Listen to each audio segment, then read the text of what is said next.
Alright, good morning mga par. Panibagong araw, panibagong vlog tayo. Panibagong trouble na naman. Problema nitong Scania. Nakalagay doon na wire na daw yung position number 5. Yung brake pads niya. So tingnan natin kasi sa actual makikita mo doon makapal pa naman yung brake pads. Tapos sinasabi na dito sa dashboard na wire brake pads. Siguro may problema sa sensors o tingnan natin. Nakalagay kasi dito na brake lining worn. Position number 5, you know. Tingnan natin bakit ganun, ay makapal pa naman yung brake pads. Dito tayo sa diagram. So ito. Yan. Wala siyang supply mga par, dapat na mayroon siyang 5 volts. Ito yung galing ng EBS module. Ito yung sensor na nandito sa baba. Hindi pa natin natingnan yan, pero inuna natin yung supply na galing sa module. Dapat mayroon siyang ground, tapos signal, tapos supply na 5 volts. Ito na yung socket ng galing dito sa module mga par.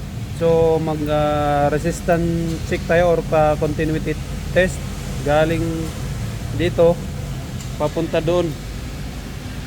Buo naman lahat ng wire, yun o.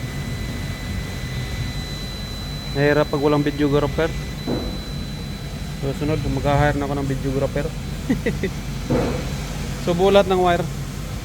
So linisan muna natin, tapos test natin uli kung may voltahe na. Wala pang laman yung contact cleaner natin, ubos na. So ibig sabihin walang problema yung module natin. Kung may problema itong buksan ko to bukas yung sensor. Yan, paring yun dyan. Shout out. Malapit na yan, umuwi ng Pilipinas. December. Uwi na tayo pre? So yan yun, unit na yan. Scania. One day later.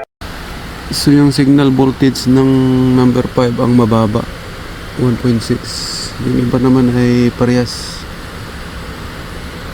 2. Siya lang mababa. May problema talaga tong sensor mga par sa brake pad indicator. So bungkagin na natin yan. Mga par, wala nang wala nang code. Delete pa natin yan.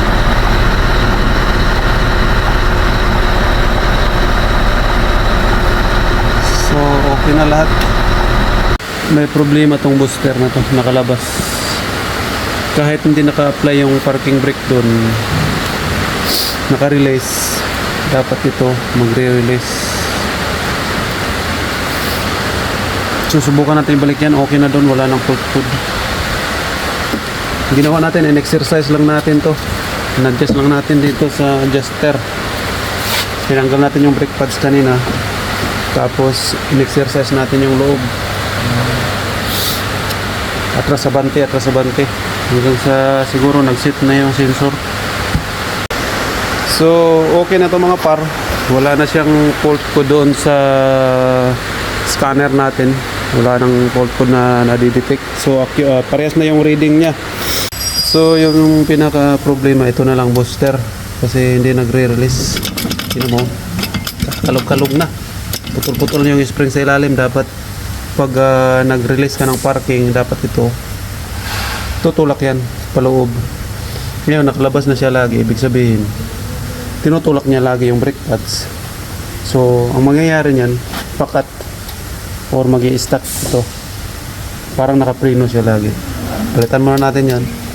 All goods on the hood.